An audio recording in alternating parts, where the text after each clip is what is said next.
ಯೋಗಾಸನಿ ಕಾರ್ಯಕ್ರಮಕ್ಕೆ ಮತ್ತೊಮ್ಮೆ ಸ್ವಾಗತ ವೀಕ್ಷಕರೇ. ಕುತ್ತಿಗೆ ಹಾಗೂ ಬೆನ್ನು ನೋವಿನ ಬಗ್ಗೆ ನಾವು ಮಾತಾಡ್ತಾ ಇದ್ವಿ. ಇನ್ನಷ್ಟು ಮಾಹಿತಿಯನ್ನು ಡಾಕ್ಟರಿಂದ ಪಡೆಯೋಣ. ಡಾಕ್ಟರ್, ಸಾಮಾನ್ಯವಾಗಿ ಹೆಣ್ಣುಮಕ್ಕಳು ಹೇಳೋದಂದ್ರೆ ಹೆಣ್ಣುಮಕ್ಕಳಿಗೆ ಸಾಮಾನ್ಯವಾಗಿ ಈ ಬೆನ್ನು ನೋವಿನ ಸಮಸ್ಯೆ, ಕುತ್ತಿಗೆ ನೋವಿನ ಸಮಸ್ಯೆ ಹೆಚ್ಚಾಗಿ ಕಂಡುಬರುತ್ತೆ ಅಂತ ಹೇಳ್ತಾರೆ, ನಿಜಾನಾ? ಇದು ಸ್ವಲ್ಪ ಮಟ್ಟಿಗೆ ಸತ್ಯ. ಯಾಕಂತ ಹೇಳಿದ್ರೆ ಈ ಹೆಂಗಸರಲ್ಲಿ ಈ ಒಂದು ಪ್ರೀ ಮೆನೋಪಾಸಲ್ ಪೀರಿಯಡ್ ಏನಿದೆ, ಈ ಮುಟ್ಟು ನಿಲ್ಲಬೇಕಿದ್ರೆ ಮೊದಲು, ಆಮೇಲೆ ಮುಟ್ಟು ನಿಂತ ನಂತರ, ಆವಾಗ ಈ ಆಸ್ಟಿಯೋಪೊರೋಸಿಸ್ ಅಂತ ಈ ಮೂಳೆ ವೀಕ್ ಆಗುವಂಥದ್ದು ಜಾಸ್ತಿ ಅಂತ ಒಂದು ಸಂದರ್ಭದಲ್ಲಿ. ಸೊ ಆವಾಗ ಅದರಿಂದಾಗಿ ಸೊಂಟ ನೋವು ಬರ್ತದೆ. ಇನ್ನು ಹೆರಿಗೆ ಆದಾಗ, ಆಮೇಲೆ ಶಸ್ತ್ರಚಿಕಿತ್ಸೆ ಸಿಸೇರಿಯನ್ ಅಂಥದ್ದೆಲ್ಲ ಮಾಡಿಕೊಂಡಾಗ, ಸೊ ಅಂಥ ಸಂದರ್ಭದಲ್ಲಿ ಅವರು ಜಾಸ್ತಿ ಎಕ್ಸಸೈಸ್ ಮಾಡೋದಿಲ್ಲ. ಸೊ ಎಕ್ಸಸೈಸ್ ಮಾಡದೇ ಇರೋದ್ರಿಂದ ಕೂಡ ಸಮಸ್ಯೆಗಳು ಯಾವುದು, ಈ ಓಡಾಟ ಇದೆಲ್ಲ ಕಡಿಮೆ ಆದಾಗ ಈ ಸೊಂಟದ ಸಮಸ್ಯೆ ಜಾಸ್ತಿ ಆಗ್ತದೆ. ಆಮೇಲೆ ಈ ಬೊಜ್ಜಿನ ಇದು ಕೂಡ ಹೆಂಗಸರಲ್ಲಿ ಗಂಡಸರಿಗಿಂತ ಸ್ವಲ್ಪ ಹೆಚ್ಚೇ ಆದ್ರಿಂದ, ಸೊ ಈ ಬೊಜ್ಜಿನ ಸಮಸ್ಯೆ ಜಾಸ್ತಿ ಆದಷ್ಟು ಬೆನ್ನು ನೋವಿನ ಸಮಸ್ಯೆ ಕೂಡ ಜಾಸ್ತಿ ಆಗ್ತದೆ. ಸೊ ಹಾಗಾಗಿ ನಾ ಈ ಸಂದರ್ಭದಲ್ಲಿ ಹೇಳೋದೇನಂತ ಹೇಳಿದರೆ, ಈ ಹೆರಿಗೆ ಸಮಯ ಇರ್ಬೋದು ಅಥವಾ ಶಸ್ತ್ರಚಿಕಿತ್ಸೆ ಆದ ನಂತರ ಇರ್ಬೋದು, ತೀರಾ ಜಾಸ್ತಿ ಯಾವುದು ಈ ರೆಸ್ಟ್ ತಗೊಳ್ಳೋಂಥ ಅಗತ್ಯ ಇಲ್ಲ. ರೆಸ್ಟ್ ನಾವು ಜಾಸ್ತಿ ಮಾಡಿದಷ್ಟಕ್ಕೂ ಈ ಸೊಂಟದ ಪ್ರಾಬ್ಲಮ್ ಜಾಸ್ತಿ ಆಗ್ತದೆ. ಬಟ್ ಏನಂದ್ರೆ ಆ ಬಾಣಂತನದ ಟೈಮ್ನಲ್ಲಿ ಸ್ವಲ್ಪ ಆದಷ್ಟು they have to keep themselves active. Okay. So ಹೊಟ್ಟೆಗೆ ಬೇಕಾದಂಥ ಎಕ್ಸಸೈಸ್ ಮಾಡುವಂಥದ್ದು, ಈ ಹೊಟ್ಟೆಯ ಮಾಂಸಖಂಡಗಳಿಗೂ ಈ ಬೆನ್ನಿನ ಮಾಂಸಖಂಡಗಳಿಗೂ ಒಂದು ಡೈರೆಕ್ಟ್ ರಿಲೇಷನ್ ಇದೆ. ಹೊಟ್ಟೆಯ ಮಾಂಸಖಂಡಗಳು ವೀಕ್ ಆದ ಹಾಗೆ ಬೆನ್ನಿನ ಮಾಂಸಖಂಡಗಳು ವೀಕ್ ಆಗ್ತವೆ.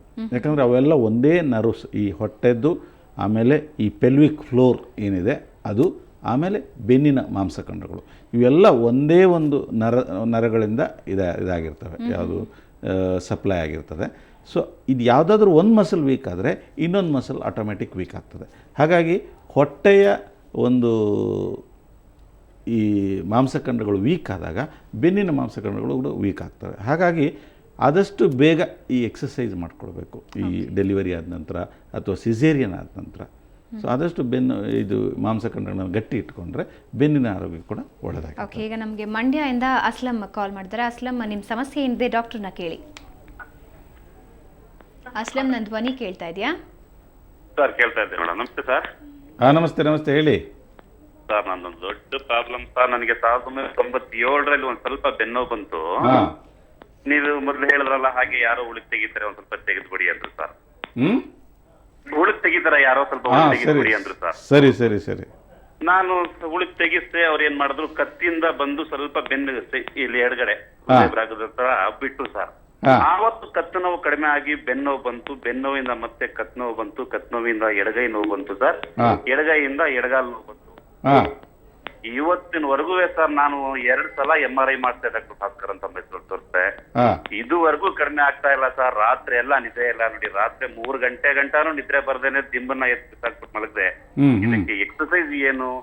MRI ಸರ್ ಆಪರೇಷನ್ ಮಾಡ್ಬಿಡಿ ಸರ್ ಅಂತ ಡಾಕ್ಟರ್ ಕೇಳಿದ್ಕೆ, ಸರ್ ನಿಮ್ಗೆ ಸರ್ವಿಕಲ್ ಸ್ಪಾಂಡಿಲೈಟಿಸ್ ಅಂತಾರಲ್ಲ, ಅದು ಏನು ಇಲ್ಲ, ನಿಮ್ಗೆ ಏನ್ ಮಾಡ್ಸೋದ್ ಬೇಡ ಅಂತ ಇದಾರೆ ಸರ್. ದಯವಿಟ್ಟು ನನಗಂತೂ ನೋವಿಂದ ಇದು ನೀವು ಹೇಳಿರೋ ಉಳುಕು ತೆಗ್ಸಿದ ಮೇಲೆ ನೋವು ಶುರು ಆಯ್ತು ಅಂತೇಳಿ. ಕೆಲವೊಮ್ಮೆ ಈ ಉಳುಕು ತೆಗ್ಸುವಾಗ ಈ ಮೂಳೆ ಫ್ರ್ಯಾಕ್ಚರ್ ಆಗ್ಬೋದು.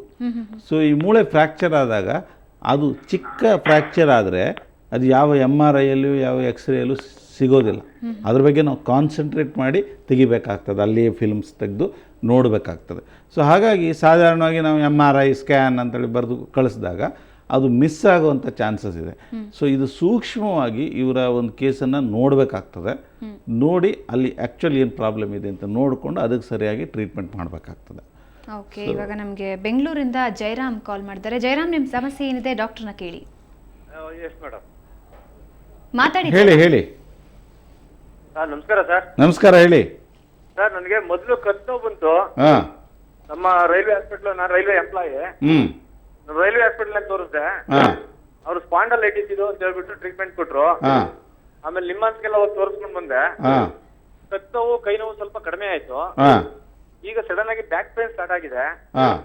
ಡೈಲಿ ಒಂದೊಂದು ಪೋರ್ಷನ್ ಬರುತ್ತೆ. ಒಂದ್ ದಿವಸ ಲೆಫ್ಟ್ ಸೈಡ್ ಬರುತ್ತೆ, ಒಂದಿನ ರೈಟ್ ಸೈಡ್ ಬರುತ್ತೆ, ಒಂದಿನ ಸೆಂಟ್ರಲ್ ಬರುತ್ತೆ. ಅದು ರಾತ್ರಿ ಮಲಗೋ ತನಕ ಚೆನ್ನಾಗೇ ಇರ್ತೀನಿ. ಮಲಗಿ ಒಂದು 2-2.5 ಗಂಟೆ ರಾತ್ರಿ ಆದ್ಮೇಲೆ ಇದ್ದಕ್ಕಿದ್ದಂಗೆ ಬೆಳಿಗ್ಗೆ ಆಮೇಲೆ ನೋವು ಶುರುವಾಗುತ್ತೆ. ಎದ್ದೇಳಕ್ಕಾಗಲ್ಲ. ಬೆಳಿಗ್ಗೆ ಸುಮಾರು 20 ನೋವು ಕಡಿಮೆ ಆಗಲ್ಲ. ತಲೆ ದಿಂಬಾಗ್ತೀರಾ ನೀವು? ಲೈಟ್ ಆಗಿ ಸಣ್ಣದೊಂದು ದಿಂಬು ಹಾಕ್ತೀನಿ. ಅದು ಬಿಟ್ಬಿಡಿ ನೋಡು, ಹಾ ತಲೆ ದಿಂಬು ಹಾಕೋದೇ ಬೇಡ. ಹಾ ಲೈಟಾಗಿ ಏನೋ ಪ್ರಶ್ನೆನೇ ಇಲ್ಲ, ತಲೆ ದಿಂಬು ಹಾಕೋದೇ ಬೇಡ, ಹಾಗೆ ಮಲ್ಕೊಂಡು ನೋಡಿ. ಹಾ ಹಾಗೇನಾದರೂ ಮತ್ತು ಸಮಸ್ಯೆ ಇದ್ದರೆ ಡಾಕ್ಟ್ರಿಗೆ ತೋರಿಸಿ ಅದು ಏನು ಎಂಥದ್ದು ಅಂತೇಳಿ. ಯಾಕೆಂದರೆ ಈ ಸರ್ವಿಕಲ್ ಸ್ಪಾಂಡಿಲೋಸಿಸ್ ಅಂತ ಹೇಳ್ತಾರಲ್ಲ, ಹೌದು ಸರ್. ಅದೆಲ್ಲ ಜನರಲೈಸ್ಡ್ ಟರ್ಮಿನಾಲಜಿ, ಅಂಥ ಒಂದು ಕಾಯಿಲೆನೇ ಇಲ್ಲ. ಹೌದು ಸೊ ಸರ್. ಆ್ಯಕ್ಚುಲಿ ಏನು ಪ್ರಾಬ್ಲಮ್, ಯಾವ ಡಿಸ್ಕ್ ಪ್ರಾಬ್ಲಮ್ ಆಗಿದೆ, ಎಲ್ಲಿ ಸಮಸ್ಯೆ ಇದೆ. ಈ ಸರ್ವೈಕಲ್ ಸ್ಪಾಂಡಿಲೋಸಿಸ್ ಯಾರದ್ದು ತಲೆ ಕೂದಲು ಹಣ್ಣಾಗಿದ್ದು ನೋಡಿಕೊಂಡು ನೀನು ಮುಪ್ಪಾಗಿದೆಯಾ, ನೀನು ಮುದುಕಾಗಿದೆಯಾ ಅಂತ ಹೇಳ್ದಂಗೆ. ಸೊ ಸರ್ವಿಕಲ್ ಸ್ಪಾಂಡಿಲೋಸಿಸ್ ಅಂತ ಒಂದು ಶಬ್ದ ಇಲ್ಲ ಆ್ಯಕ್ಚುಲಿ. ಅದು ಹಲೋ ಅದು ಯಾವುದು, ಈ ಸರ್ವಿಕಲ್ ಸ್ಪಾಂಡಿಲೋಸಿಸ್ ಅಂದರೆ is A generalised terminology, okay. ಅಂಥ ಒಂದು ಡಯಾಗ್ನೋಸಿಸ್ ಇಲ್ಲ. ಸೊ ಹಾಗಾಗಿ ನಾವು ಎಕ್ಸಾಕ್ಟ್ಲಿ ಎಲ್ಲಿ ಪ್ರಾಬ್ಲಮ್ ಇದೆ, ಎಲ್ಲಿ ಸಮಸ್ಯೆ ಇದೆ ಅದನ್ನು ನೋಡಬೇಕಾಗ್ತದೆ. ಸೊ ಬಟ್ ಏನಂದರೆ ಹೆಚ್ಚಿನ ಡಾಕ್ಟ್ರುಗಳು ಎಕ್ಸ್ರೇ ನೋಡ್ಕೊಂಡ್ಬಿಟ್ಟು ಮೂಳೆ ಸ್ವಲ್ಪ ಸೌದಿದೆ ಅಂದ ಕೂಡಲೇ ನಿನಗೆ ಸರ್ವಿಕಲ್ ಸ್ಪಾಂಡಿಲೋಸಿಸ್, ಈ ಶಬ್ದಗಳು ಏನಾಗ್ತದೆ, ಈ ಶಬ್ದಗಳಿಗೆ ಅಗಾಧ ಒಂದು ಇದಿರ್ತದೆ. ಅವರು ಒಂದು ಸಾರಿ ಸರ್ವಿಕಲ್ ಸ್ಪಾಂಡಿಲೋಸಿಸ್ ಜೀವಮಾನ ಇಡೀ ಅಯ್ಯೋ ನನಗೆ ಸರ್ವಿಕಲ್ ಸ್ಪಾಂಡಿಲೋಸಿಸ್ ಆಗಿದೆ ಅಂತ ಹೇಳ್ಕೊಂಡು ಕೂತ್ಕೊಳ್ತಾರೆ. ಆ್ಯಕ್ಚುಲಿ ಅಂಥ ಒಂದು ಸಮಸ್ಯೆನೇ ಇರೋದಿಲ್ಲ. ಸೊ ಎಕ್ಸಾಕ್ಟ್ಲಿ ಏನಾಗಿದೆ ಅದಕ್ಕೆ ಸರಿಯಾಗಿ ನಾವು ಟ್ರೀಟ್ಮೆಂಟ್ ಮಾಡಬೇಕಾಗ್ತದೆ. ಥ್ಯಾಂಕ್ ಯು ಸುರೇಂದ್ರ ಅವರೇ. ಅಂದರೆ ಸಾಮಾನ್ಯವಾಗಿ ಕತ್ನೋವು ಬೆನ್ನೋವು ಏನಕ್ಕೆ ಬರುತ್ತೆ ಅಂತ ಯಾರಿಗೂ ಗೊತ್ತಾಗೋದಿಲ್ಲ. ಬಂದಿದೆ ಒಂದು ಟ್ಯಾಬ್ಲೆಟು ಮತ್ತೇನೋ ಹಚ್ಕೊಂಡು ಸುಮ್ಮನಾಗ್ಬಿಡ್ತಾರೆ. ಬಟ್ ಮುಂದೆ ಹೋಗಿ ಅದು ಯಾವ ರೀತಿ ಸಮಸ್ಯೆ ಆಗುತ್ತೆ, ಯಾವ ರೀತಿ ಕ್ಯೂರ್ ಮಾಡ್ಕೋಬೇಕು, ಅದ್ರ ಬಗ್ಗೆ ಸಾಕಷ್ಟು ಮಾಹಿತಿ ತಿಳಿಸ್ಕೊಟ್ರಿ. ಧನ್ಯವಾದ. ಧನ್ಯವಾದ. ಓಕೆ ವೀಕ್ಷಕರೇ, ನೋಡಿದ್ರಲ್ಲ, ನಿಮ್ಗೇನಾದರೂ ಕತ್ನೋವು, ಬೆನ್ನೋವು, ಸೊಂಟ ನೋವುಗಳಿದ್ರೆ ದಯವಿಟ್ಟು ನಿರ್ಲಕ್ಷ್ಯ ಮಾಡಬೇಡಿ. ಆದಷ್ಟು ಬೇಗ ವೈದ್ಯರನ್ನು ಸಂಪರ್ಕಿಸಿ ಅದಕ್ಕೆ ಸೂಕ್ತವಾದಂತಹ ಚಿಕಿತ್ಸೆ ಪಡ್ಕೊಳ್ಳಿ.